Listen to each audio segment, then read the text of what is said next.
Hey everyone, Mike Wolf here. Welcome to another edition of Entrepreneurs Making a Difference, where we connect entrepreneurs from all over the globe so they can collaborate and help each other to do amazing things. So today I've got Roben Hand on the line, and I'm going to read her bio here.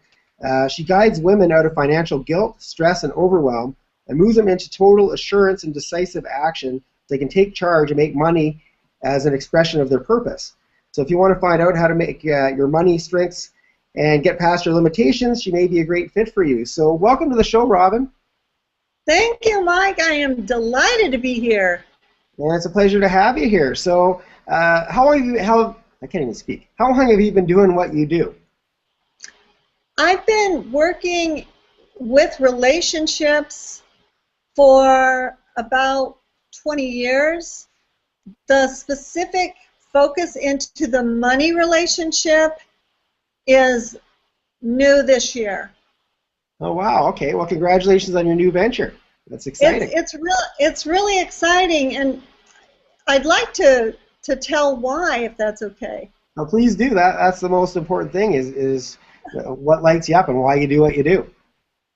Okay, perfect. Well, before I was working with relationships in different areas, my background is counseling, and what ended up happening was I was working with families more, and then women were saying, you know, what you're doing, I need for me. I need to learn these skills for myself. So I got into working specifically with women, and then when I discovered the money archetypes, I found that it was such a fast way to work in understanding oneself and at the same time really empower financially, that it was a really great blend of being able to not just help women with their relationship with themselves, which does help everything, but also to help them with their business and their financial goals. So that's how I got to doing it. Yeah, well, that's really cool. So you talk about money archetypes. So what are they, and how can they help people, you know, how can they help women, I guess, specifically for you, to have more financial success? Well, we each have a personality, and there's different aspects to our personality. So with money, there's been 8 different archetypes that have been identified, and so I'll tell you one that's super common that almost everybody can relate to is the accumulator. Everybody knows the person who doesn't like to spend money, they're really good at saving money, and that's a specific archetype that everyone knows has been around someone who basically they don't really care that much about money. They care really more about a movement. That is another archetype called alchemist. And I could go on, but there's 8 different ones, and they each have their own set of strengths, and they each have their own set of challenges. Interesting. So would men and women have different archetypes typically, or is it the same 8 and it's evenly divided, same number of men as women in each type, or how does that work? That's a great question. Men have archetypes too, and this works equally well with men. I've done this work with men. However, it's just not my particular focus, because I'm really focused on trying to help women to gain that edge so that they're no longer paid unequally with men. And that is a society issue, but for women entrepreneurs, you would think that they would have more power, and we find that sometimes they really don't, because a lot of the limitations that society puts on women are internalized. So the archetypes help them identify how they are in conflict so that they can get unstuck with their money, make more money, or maybe stop spending so much money. Whatever it is their issue around money. Right, right. So, yeah, that's very interesting. So, what was your biggest? Did you have a really big influence? Was there somebody who really inspired you to go into this line of work? Was it maybe a book or somebody you met or saw speak? I can't say that that really. It was more my own frustrations that brought me to it. I have had a lot of, I guess, conditioning in my life around money, and in my family of origin, the women were very disempowered with money, and so when I discovered the archetypes, I discovered some things about myself that I didn't know that made me feel much more strong about really that the decisions that I had made about money were really good and solid. So it was very empowering for me. And it also helped me understand, because, you know, that one archetype I was talking about called the alchemist, that is more interested in a movement than in making money. It helped me to work with, that's me, that's my number one archetype. So it helped me to work with that so that I could be more engaged with that I can do both things. I can be part of a movement and I can make money. And in fact, that if I'm making money, that will help the movement. That will help me be able to make more impact. So that was something that helped me personally. Yeah, well, it definitely makes the message sustainable. If you have no money coming in, the message is going to get lost. You can't continue and keep throwing money at it. Eventually, it has to produce some kind of income to keep going. Exactly. So, is the alchemist, is that a very common archetype, or what's the most common archetype of the women that you work with? Probably nurturer is the most common. Almost all, not all women though, have the nurturer. The nurturer is really good with giving great value to her clients or customers, and she's very generous and nurturing, obviously. However, the nurturer tends to overgive and will eventually get kind of resentful, because when you keep giving, giving, giving, and you're not receiving back, she tends to give away her services or her time during the day when she should be working. She wants to be working, but something comes up and she'll help somebody out that doesn't, and it's good to help people, but at the same time, the nurturer can get into that same problem we were talking about earlier of not having the inner, like the inner resources, because when you give, you just don't have, you get exhausted, you get kind of wiped out and frustrated and burnt out. So we don't want that. That's not good for business, and it's not good for business when your prices are too low. Nurturers tend to attract people who are needy sometimes. So it's just really important for women who have those tendencies to work through that. Yeah. So do you find that a lot of people have that problem where they find it really easy to give, but they do have a hard time receiving? They're quite often very reluctant to receive, actually. That's very true. I see that a lot, and it's not just women. There are a lot of men who are very strong nurturers also. Yeah, so true. So, what would be the common, I guess, what modalities do you work with clients? Is it typically one-on-one, or is it in a group setting? And what would be the typical process you would go through with your clients? Oh, that's a great question. Well, the first thing that I do is I do a one-on-one assessment with them where I actually have an assessment that they can take and find out about their archetype. And then once we do that, if I think that I do an application process, and if it's appropriate, then I can do a reading with them, and the two of us decide together whether or not they want to work with me one-on-one in coaching.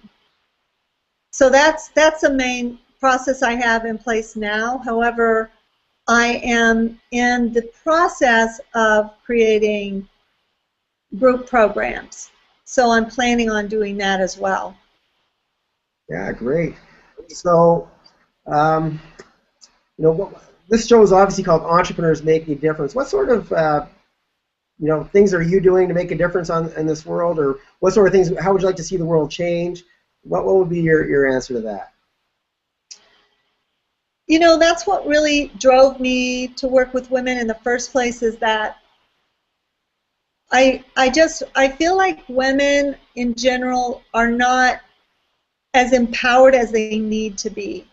And I really believe that until women and men are working together equally, that our world is not going to see the kind of changes that we really need to see in all kinds of areas, in the environment, in hunger, world hunger, and all these kinds of things.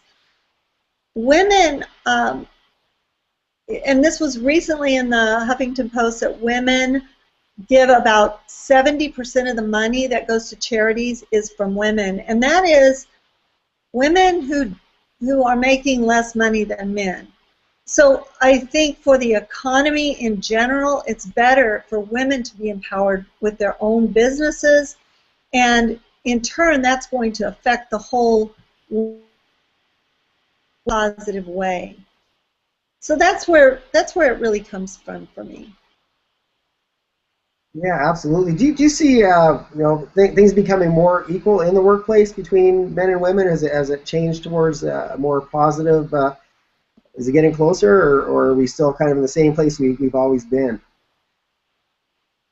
I think that a lot of things have changed, but at the same time, from what I've heard in the news and different sources, there's still an inequality in pay, and there's still, more people are doing something about it, and there's more awareness, but the problem's very much still there. I do believe there's, change overall is occurring. One big trend, which is really important, is that so many women are becoming entrepreneurs. And I believe that's going to be a source of a huge amount of change in the future. Yeah, well, being an entrepreneur obviously does change the playing field considerably, because now, you can make as much as you, I'm not going to say you can make as much as you want, but I guess the best way to put it is nobody else is dictating what your salary is. You're creating the value, and the more value you give, the more you're going to make. Exactly. And at the same time, that's where the problem comes in, because if you're not able to see your value, or you have blocks and limitations in your mind, then that's not going to happen. So, or it's not going to happen to the full extent that it can. So that's the problem that I work to solve. Right. So do you find that women maybe don't value their worth? Would there be a difference? Because I know a lot of men are the same way. We struggle as well being entrepreneurs, and sometimes, depending on who you are, sometimes we want to underprice, undervalue our talents as well. That's really interesting. I hadn't really thought about it, but it's probably true that men do often undervalue themselves as well. I think it's more of a problem for women, and simply because that's what the numbers say, but there's probably a lot of great guys out there who are undervaluing themselves too.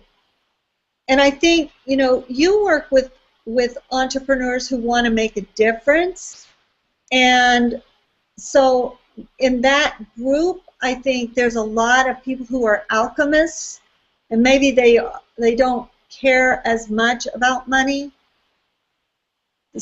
a lot of people are kind of have a spiritual way about them, and a lot of those tend to be alchemists or nurturers, and those two particular archetypes tend to undervalue themselves. So it really would depend with the man on his money personality. Right. So what are some of the other common, I mean, you don't have to go through all the archetypes. What are some of the other really common ones? What else do you see? Well, the connector is the inner relationship builder.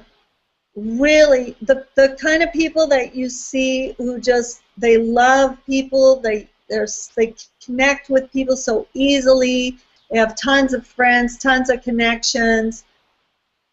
That's a one archetype. And the positive, you know, they make great business people on the one hand because of those human connections, but at the same time sometimes they care more about the connections than they do about the money, and they might worry about asking for money is going to get in the way of this relationship and that sort of thing. So that can be a problem for the connector.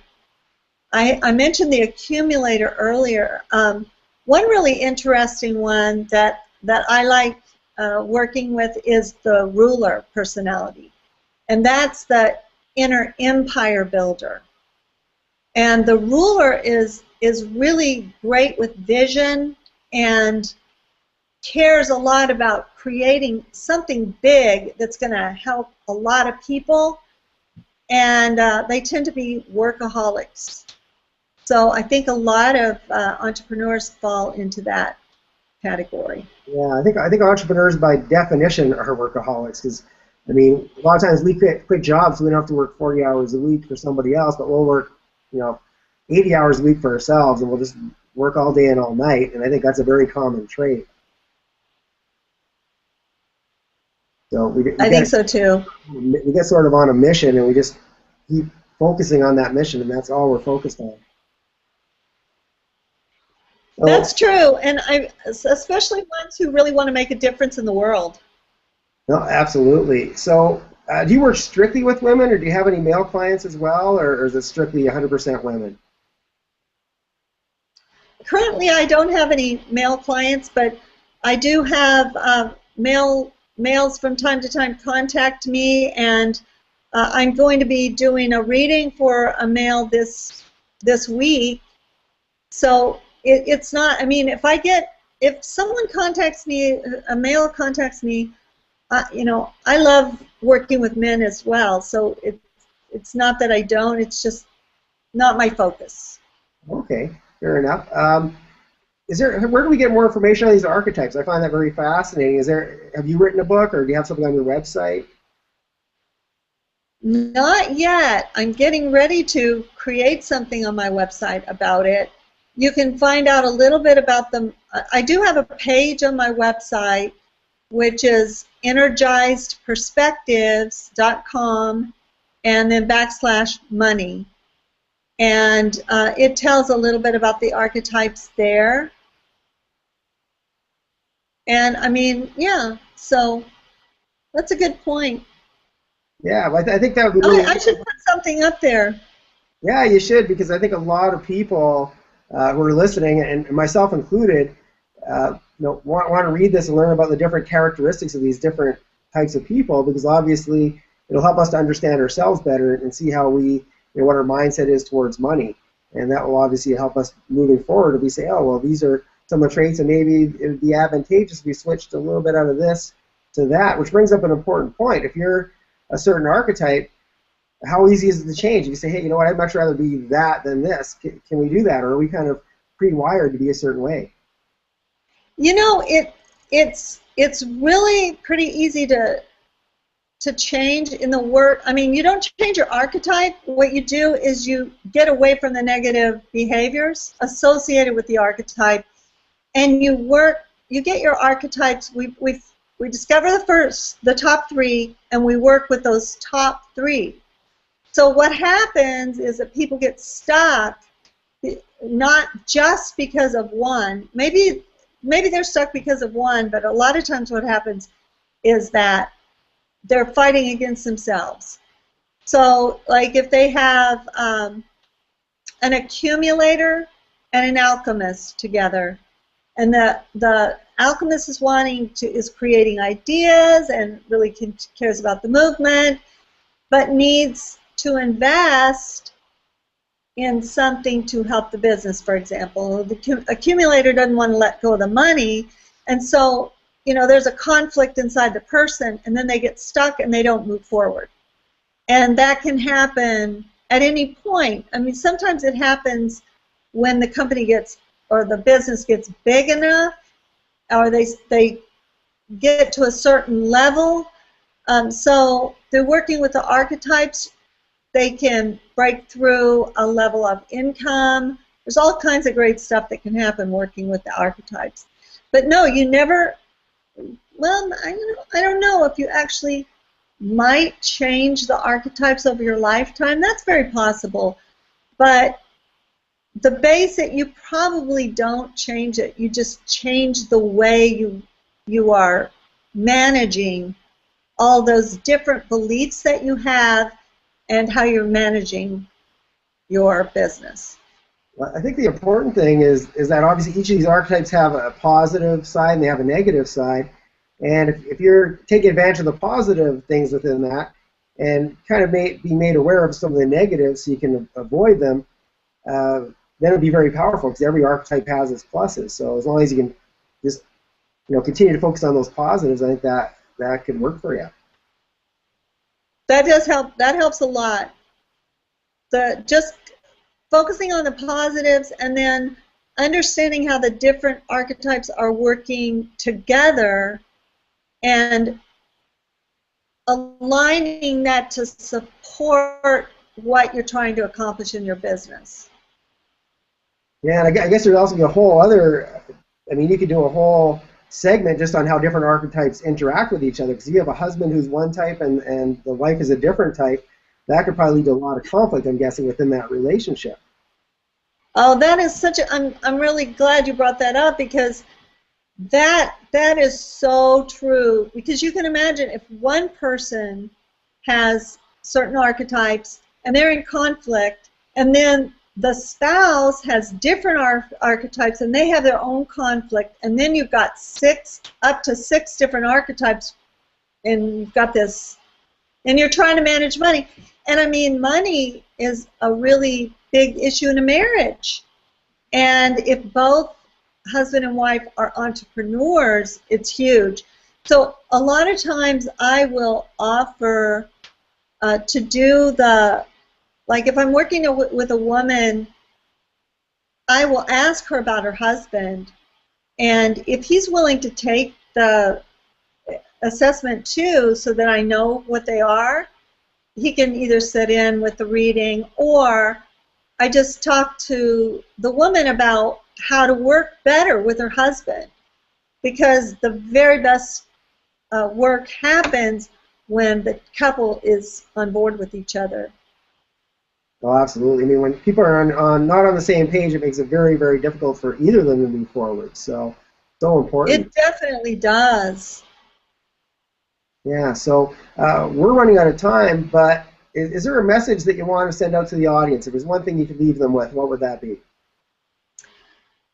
Well, since I'm talking to entrepreneurs who are making a difference, or people who are interested in entrepreneurs making a difference, I guess my main message that I would say is money is really a magnifier, and money can be used for good or for not. So when it's in the hands of people who are doing well, and that person is doing well with money and able to create income for themselves, it's going to make a huge impact on the world. Yeah, so true. Great, great message to leave us with. So if somebody wants to get a hold of you, how would they do that? They can go to the website and contact me that way. And that was energizeperspectives.com, right? energizeperspectives.com. Yeah, perfect. Is that the best way? That's the best way to get a hold of you? That's the best way. Perfect. Well, I want to thank you, Roben, for being here with us and sharing your wisdom and a lot of great takeaways. So we really appreciate it, and we're grateful to have you here.